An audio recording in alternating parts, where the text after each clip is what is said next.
With Season of Discovery finally upon us, let's look at warrior tanking for Phase 1. By the way, if you have not already, please click that subscribe button because I think 95% of you are not subscribed right now. Human is going to once again be the best race if you are going the Alliance side. I will say though, don't worry too much about race if you want to go a certain race, but due to their weapon specializations, which is a lot more important in Classic, humans are going to be the way to go. If, however, you are going Horde, then Orc is going to be the one to go for due to their axe specialization. Don't forget they also do get that attack power buff, Blood Fury, but that is going to reduce healing on yourself, which as a tank may not be what we're wanting at all times. You could then argue that Troll is also one of the best due to their berserking ability, increasing casting and attack speed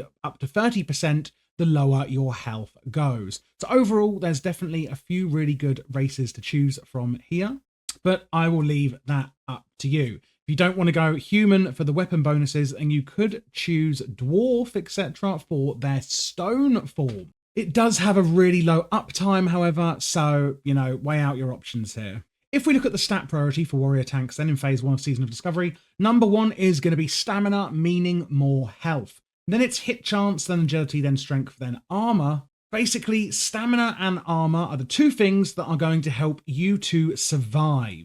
Agility is also really useful as a warrior because we have an ability called Revenge, and this is only usable after dodging or parrying, something that agility is going to increase the chances of when we gain that stat. Strength is then going to really help with one of our runes, which is Devastate, which we're going to get onto a minute. And that is going to mean more damage, which means more threat generation, which of course, as a tank is really, really important. The second one being hit chance. The reason this is so high is because, let's be honest here, we're talking about threat generation. Well, if you miss hitting, you're not going to do any threat because you've actually done nothing because you've missed. So that kind of speaks for itself onto that one. For the runes then, first one is going to be Warbringer, and this is going to go on our chest slot. Charge, Intercept, and Intervene are now usable while in combat and in any stance, and will remove all movement impairing effects when activated, which is a get out of jail free card in my opinion. Now, while a lot of people do like the old dual wielding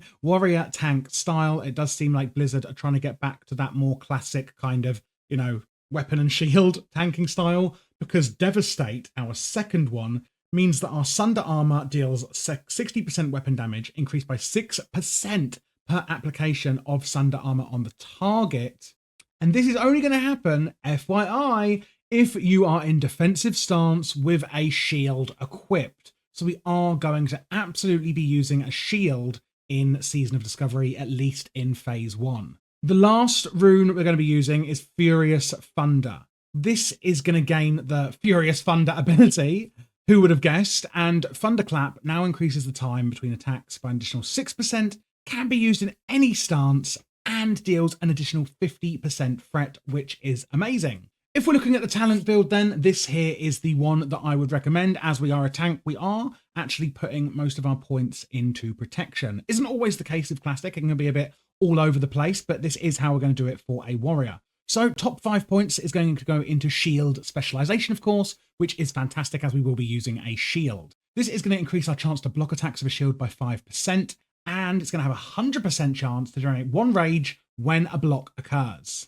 On the second row then, on the left, we're going to go into improved Blood Rage, increasing the instant rage generated by your Blood Rage by 5, and then going 1 down from that into Last Stand, which is an ability of a 10-minute cooldown. When activated, this ability temporarily grants you 30% of your maximum hit points for 20 seconds. After the effect expires, the hit points are lost. Then going down from our shield specialization, we're going to put 1 point into improved shield block. This allows your shield block ability to block an additional attack and increases the duration by 0.5 seconds. Going on to toughness then, which is the Retribution Paladin icon. On the second row, this is going to increase our armor value from items by 6% when we put 3 points in here. And then lastly, but not least, we're going to put 4 points into Defiance. This is the third one on the third row, fourth one along. And this is going to increase the generated by our attacks by 12% while we are in defensive stance, which is massive and really, really useful as a tank. This is really going to help with our threat generation when you consider that abilities like Rend, Revenge, and Thunderclap have no threat scaling and actually really rely on the base damage that they do. Again, because we are using Devastate, which is using the rune for shields, and then using obviously then shields, the shield talents are absolute no-brainers here, and it's really nice because we're not wasting talent points like we can do sometimes in other builds. You could swap out the 3 points in toughness. This is the one on the second row again that increases your armor value. You could swap this out for anticipation, which is the one on the top row, which increases your defense skill, and they're kind of weighed out nearly the same.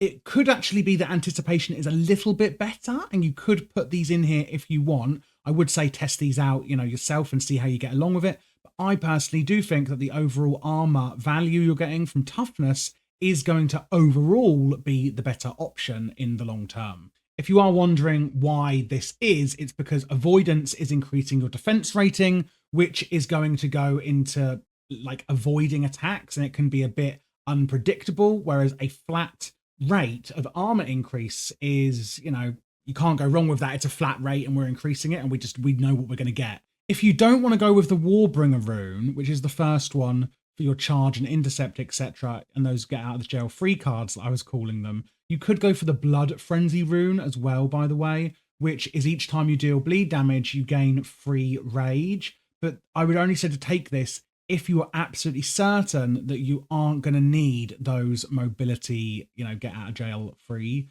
abilities from Warbringer. So again, make your choice wisely on that one. Looking at our rotation then and how it all comes together, I'm going to put some screenshots here. This is for single target. We're going to use Revenge. It's our highest threat per rage ability, and we should always be using this when we can after we've dodged or parried a hit. Then we've got Shield Block, which is a really, really fantastic mitigation ability. We're going to be using this as well. Then we've got the buffs that we're putting on there. So we've got Demoralizing Shout. This is quite literally going to reduce the damage that our enemies are doing. And then we have Thunderclap, which is also going to reduce damage incoming by 16%. We're always going to put this on the boss for that one.